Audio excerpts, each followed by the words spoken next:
چونٹی کے نام پر اللہ نے سورت رکھ دی. پیچھے میں آپ کو بہت ساری سورتوں کے نام یاد کرا آیا ہوں. ایک سورہ نحل بھی ہم نے پڑھی تھی. تو اللہ تبارک و تعالیٰ نے اس سورت میں قرآن کریم کی حقانیت، مومنین کی صفات، مختلف انبیاء کے احوال، اللہ تعالیٰ کی توحید پر دلائل، قیامت کی ہولناکیاں اور حیات بعد الموت کا ذکر فرمایا. اس سورت کی ابتدائی آیات میں ایک بار پھر حضرت موسیٰ علیہ السلام کے احوال اور معجزات کا بیان ہے. آیت نمبر 16 سے سلیمان علیہ السلام کا ذکر ہے. وہ داؤد علیہ السلام کے وارث تھے، بیٹے تھے، اور انہیں پرندوں کی بولیاں سکھائی گئیں. جنات اور انسانوں کے لشکر کا ایک فوجی ڈسپلن کے ساتھ ان کے پاس حاضر رہتے تھے. وہ جو ان کا لشکر تھا نا، اس میں انسان بھی تھے، جن بھی تھے، اور اس کے اندر پرندے بھی تھے. ان کا لشکر تھا، وہ ہمیشہ ان کے پاس رہتے تھے. حضرت سلیمان علیہ السلام گزر رہے تھے تو ایک مقام سے آپ گزرے جہاں چیونٹیاں بڑی کثرت کے ساتھ تھیں. تو ایک چیونٹی جو ان چیونٹیوں کی سردار تھی، ان چیونٹیوں کی بڑی تھی، اور مفسرین کرام نے یہ بھی لکھا ہے کہ وہ تھی بھی، ایک آنکھ اس کی کوئی نہیں تھی، ایک ٹانگ اس کی کوئی نہیں تھی، لیکن اس حال میں بھی وہ چیونٹی جو تھی وہ چیونٹیوں کی قیادت کر رہی تھی. تو حضرت سیدنا سلیمان علیہ السلام کا لشکر جب وہاں سے گزرا تو وہ کہنے لگی یا ایھا النمل ادخلوا مساکنکم، کہنے لگی چیونٹیوں اپنے بلوں میں گھس جاؤ. کہیں ایسا نہ ہو کہ سلیمان علیہ السلام کا لشکر بے دہانی میں، سلیمان کا لشکر توجہ نہ کرے اور تمہیں پاؤں کے نیچے مسل دے. لہذا اس طرح کرو کہ تم اپنے اپنے بلوں میں گھس جاؤ. حضرت سلیمان ابھی 3 میل دور تھے. تمام مفسرین نے لکھا ہے 3 میل دور تھے. تو وہاں سے چیونٹی بول لی تو قرآن کہتا ہے کہ حضرت سلیمان اس کی بات سن کے ہنس پڑے. فتبسم ضاحکا، آپ اس کی بات سن کے ہنس پڑے کہ دیکھو یہ چیونٹی کیا کہہ رہی ہے. ذرا غور کرنا بات پر کہ حضرت سلیمان 3 میل دور فاصلے پر چیونٹی کی بات بھی سن لیتے. مولوی نے قرآن کی آیت پکی یاد کر لی، انا بشر مثلکم. کہتا ہے حضور نے کہا میں تمہاری طرح کا بشر ہوں. نبی ہماری طرح ہوتے ہیں جی. تو وہ تو 3 میل دور چیونٹی کی آواز سن لیتے تھے. اس کے کان میں چیونٹی رکھو بلا، اسے کہو کہ بتا بلا کیا کہتی ہے. کچھ بتائے گا پھر دوڑ لگا دے گا شاید. کان میں رکھو اس کو، کہو بتا چیونٹی کیا کہتی. اور اگر یہ لفظ نہ ہوتے قرآن کے کہ جب انہوں نے سنا تو ہنس پڑے، یہ جملے نہ ہوتے تو شاید اس کو بھی نہ مانتے. لیکن حضرت سلیمان نے سنی چیونٹی کی بات. اور اب اگلی بات کہنے لگا ہوں. بڑے خوبصورت لفظ لکھے ہیں مفسرین نے. فرماتے ہیں دیکھو ایک چیونٹی نے ایک جملہ بول کے، ایک چیونٹی نے ایک جملہ بول کے اپنے قبیلے کی خیر خواہی کی تو رب نے اس کا جملہ بھی قرآن میں بیان فرما دیا. تو جو ساری زندگی لوگوں کو جملے بول بول کے کہے رب رسول کی طرف آ جاؤ، تو اللہ قیامت میں اس کی بات کو قائم نہیں فرمائے گا. جو بھی کسی کی خیر خواہی کرے وہ ایک جملہ بول کے کرے، اور ہو بھی چیونٹی. تو اگر اللہ اس کا ذکر قرآن میں باقی رکھتا ہے تو میں اور آپ اگر کسی کی خیر خواہی کریں گے تو انشاءاللہ ذکر باقی رہے گا. شرط یہ ہے کہ کریں خیر خواہی. خیر خواہی کرو کسی کی، ایک جملہ بول کے بھی کرو. چیونٹی بھی ہو تو اللہ قرآن میں ذکر باقی فرما دیتا ہے. تو اللہ تبارک و تعالیٰ نے اس بات کا ذکر قرآن مجید میں فرمایا. اس پر کئی کچھ لکھا ہے. اسی طرح سے ایک بات اور لکھی ہے ہمارے مفسرین نے کہ حضرت سلیمان ایک دن اسی طرح نکلے. قحط پڑ گیا تھا، بارش نہیں ہوتی تھی. تو حضرت سلیمان باہر میدان میں نکلے دعا کرنے کے لیے، خشک سالی تھی. تو جب آپ گئے تو ایک چیونٹی اپنے پر پھیلا کے دعا مانگ رہی تھی. تو رب کریم نے فرمایا سلیمان آپ واپس چلے جائیں، بارش آ جائے گی پر آئے گی چیونٹی کی دعا پہ. تو حضرت سلیمان نے عرض کی مولا میں بھی تو اتنا لشکر لے کے آیا ہوں نا، تو چلو ہمیں بھی دعا کر لینے دے.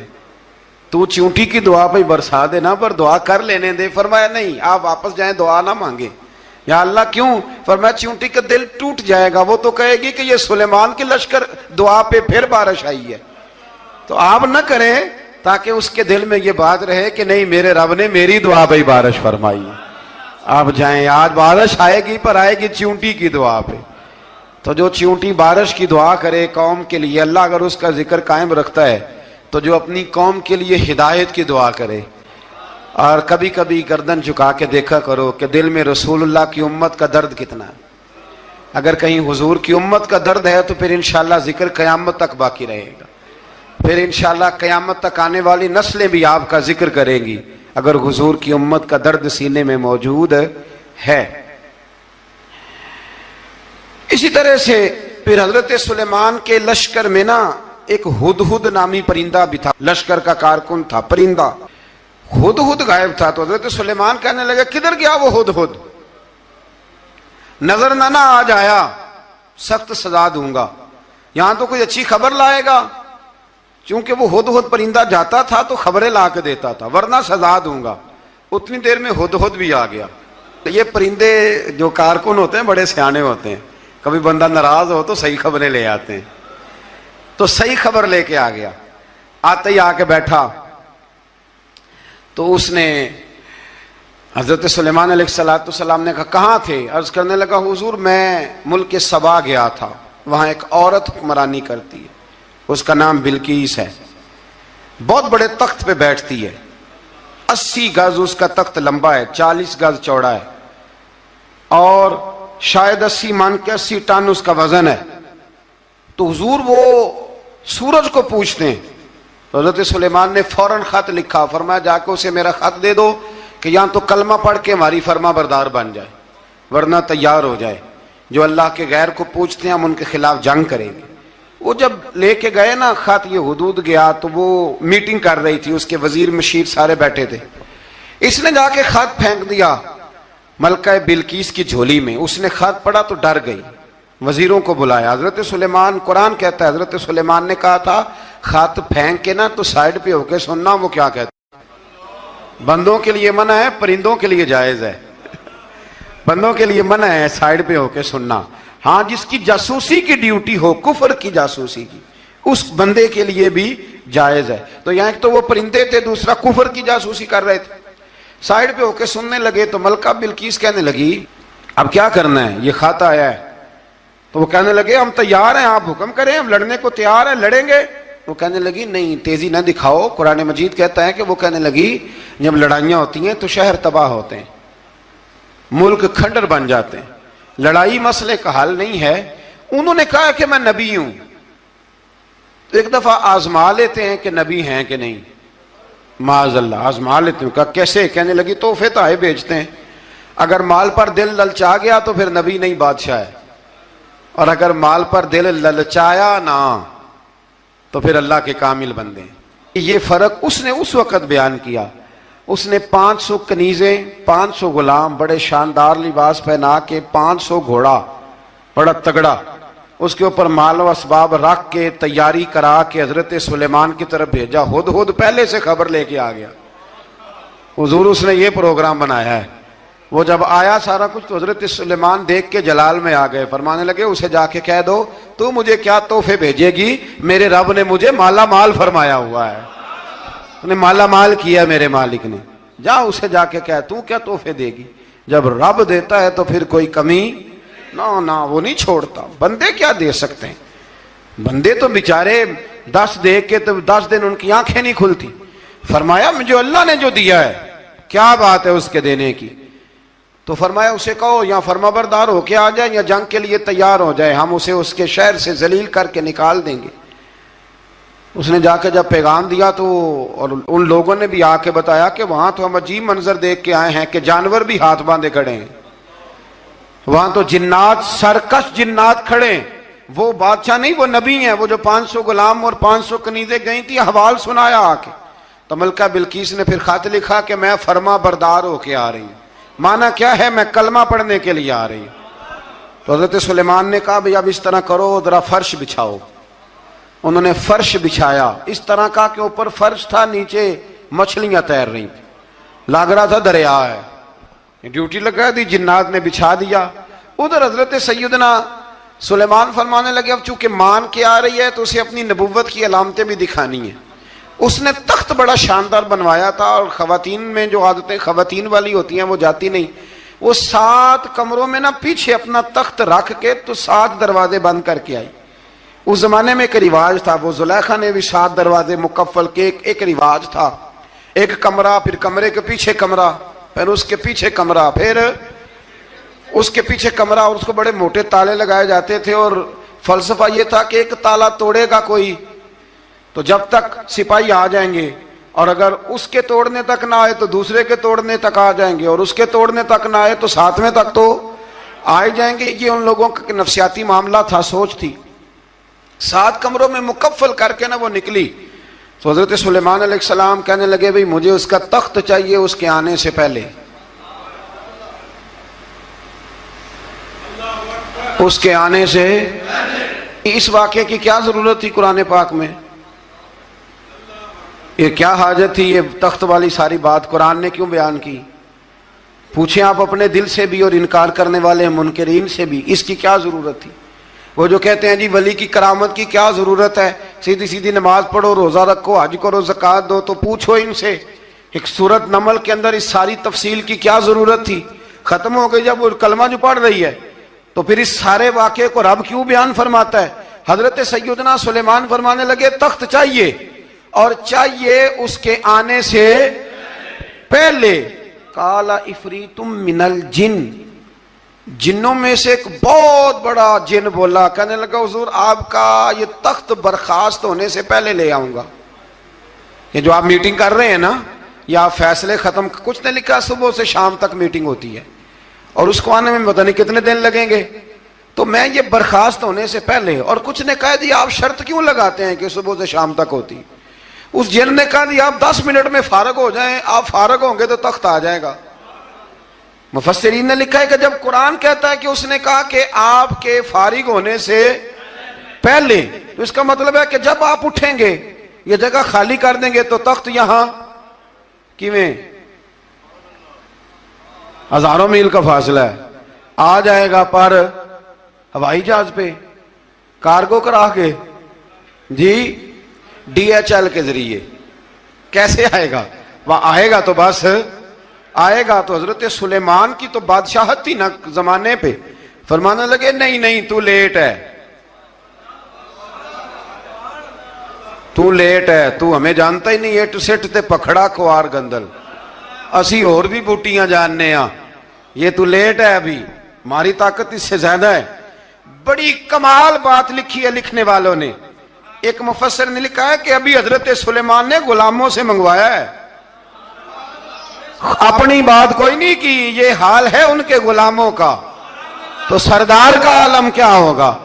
حضرت سلیمان کہنے لگے بھی جلدی جائیے۔ قال الذی عنده علم من الکتاب انا آتیک بہ قبل ان یرتد الیک طرفک، تو اٹھا ان میں سے وہ جس کے پاس کتاب میں سے علم تھا،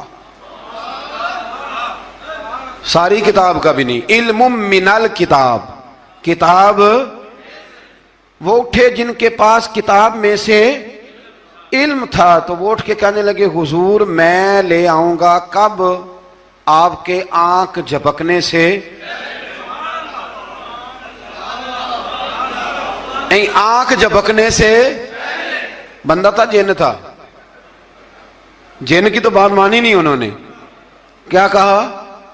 آنکھ جھپکنے سے، میں آنکھ جھپکنے سے پہلے لے آؤں گا۔ تو حضرت سلیمان کہنے لگے تو ٹھیک ہے چل لا، پھر لا، پھر آنکھ جھپکنے سے بڑے ہی نہیں، پھر غصہ نہیں آتا ان پہ، پھر غصہ نہیں آتا۔ میرے شیخ کامل، مرشد اکمل، شیخ بحر و بار، حضور غوث پاک جیلانی، حضرت غوث اعظم یوں کر کے شاگردوں کو، مریدوں کو سبق پڑھا رہے تھے، پڑھاتے پڑھاتے ہاتھ آگے کیا، اور جب ہاتھ واپس آیا تو بھیگ گیا تھا سارا۔ تو شاگرد کہنے لگے حضور یہ کیا ہے؟ فرمایا تمہیں نہیں سمجھ آئے گی، چھوڑو تمہارے والی بات نہیں، خاصاں دی گل آما آگے نہیں مناسب کرنی، رہنے دو تم۔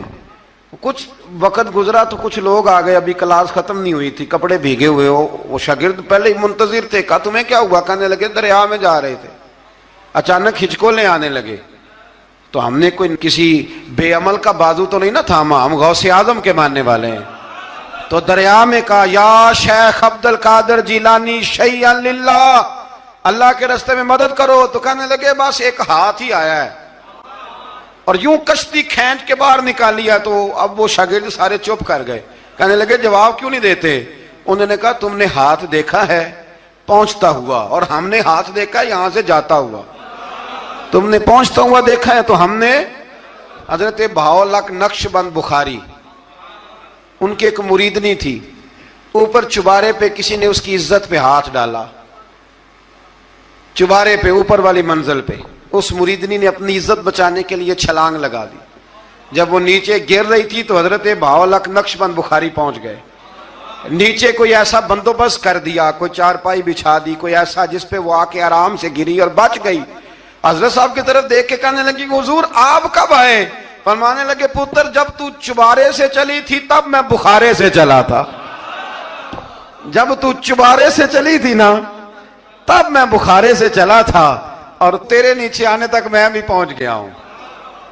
میں بھی مالی دا کم راکھی کرنا، پھل کچے ہون یا پکے، اے پیر مریداں دے سر تے ہی رہندا ہے، اے جھوٹے ہون یا سچے، یہ پکی غلامی کریں یا کچی کریں، پیر کی بھی مجبوری ہوتی ہے، کیا کریں، پیر مریداں دے سر تے ہی رہندا ہے، اے جھوٹے ہون یا سچے، کیا کیا جا سکتا ہے؟ لیکن نا نافرمان بیٹے کا بھی تو جائیداد میں حصہ ہوتا ہے نا، نافرمان بھی ہو تو جائیداد میں حصہ تو، چلو باپ ناراض رہے گا تو اللہ ناراض رہے گا بات الگ ہے، پر جائیداد کا حقدار تو ہے نا، چاہے نافرمان ہی ہے۔ پیر مریداں دے سر تے ہی رہندا ہے، اے جھوٹے ہون یا۔ پھر وہ تخت آ گیا تو حضرت سلیمان سے پوچھا یہ کیا ہے؟ قال ھذا من فضل ربی، فرمانے لگے کچھ بھی نہیں۔ حضرت سلیمان کہنے لگے یہ میرے رب کا فضل ہے۔ شاید سب مفسرین نے بڑی بڑی باتیں کی ہوں، پر یہاں ایک قاضی ثناء اللہ پانی پتی رحمت اللہ علیہ کا فقرہ میں پڑھ رہا تھا، بڑا مزہ آ رہا تھا۔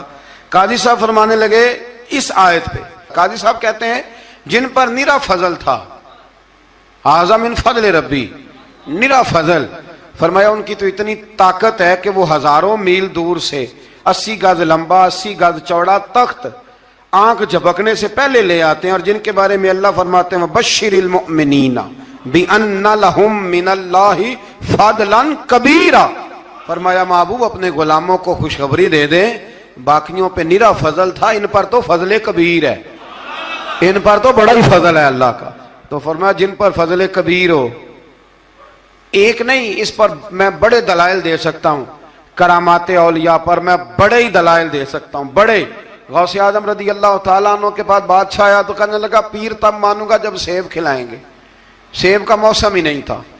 تو حضرت صاحب آتے ہی اسے کہنے لگے اب تو میری ولایت کو سیبوں پہ تو نہ تول، اب سیب کھلائے تو ولی یا نہ کھلائے تو ولی کوئی نہیں، یہ تو اب میری ولایت کو سیبوں پہ تو نہ تول۔ تو حضرت صاحب نے یوں ہاتھ اٹھایا تو اللہ نے 2 سیب عطا فرمائے۔ تو وہاں جملہ ہے حضور غوث اعظم کا، فرمانے لگے اگر اللہ حضرت مریم سلام اللہ جو بنی اسرائیل کی ولیہ ہیں، ولی ہے نا، وہ نبی تو نہیں نا، عورت نبی نہیں ہو سکتی، فرمایا اگر اللہ انہیں بغیر موسم کے پھل دے سکتا ہے میں تو محمد عربی کا نوکر ہوں۔ فرمایا اب نہ 2 سیب آئے تھے، تو وہ کہنے لگا میرے تو دل میں 1 سیب تھا نا، تو حضور غوث اعظم نے نا 1 سیب مجھے دیا، 1 میں نے کھایا تو 1 غوث پاک کھانے لگے۔ کہتے ہیں میں نے وہ منہ میں رکھا ذرا ترش تھا، تو میرے چہرے کا وہ رنگ دیکھ کے نا، اثر دیکھ کے کہ تلخی محسوس، تو غوث اعظم کہنے لگے میرے والا کھا۔ تو 1 انہوں نے کاٹ کے ٹکڑا دیا، کہتے کھایا تو بڑا میٹھا تھا، تو میں نے کہا حضور آئے تو دونوں ہی غیب سے ہیں، تو آپ کے والا میٹھا ہے میرے والا کڑوا ہے، تو آپ فرمانے لگے آئے تو دونوں غیب سے تھے، پر ایک کو ذرا ظالم کے ہاتھ لگ گئے ہیں نا، اس کو تنبیہ بھی کر دی کہ ظلم سے باز آ جا، تنبیہ بھی کر دی، فرمایا ہاتھ ظالم کے لگے اس لیے ترش ہو گیا سیانا بن، 1 نہیں 20 درجنوں۔ لیکن پتہ نہیں کیوں لوگ اڑ گئے، پتہ نہیں کیوں کر کے آ گئے کرامت اولیاء کے معاملے میں بالکل۔ ابھی کسی حدیث میں یہ نہیں آیا کہ اس زمانے میں ولی ہوں گے تو اس زمانے میں ولی نہیں ہوں گے، حضور نے فرمایا میری امت کبھی گمراہی پر جمع نہیں ہوگی۔ اقبال کہتے ہیں اولیاء کیا ہوتے ہیں؟ اولیاء کیا ہیں؟ جواسیس القلوب۔ اقبال کہتا ہے ولی کا بہت بڑا ولی تم نے دیکھنا ہو تو اسے دیکھو جو تیرے دل کا جاسوس ہے۔ چلو یہ مشکل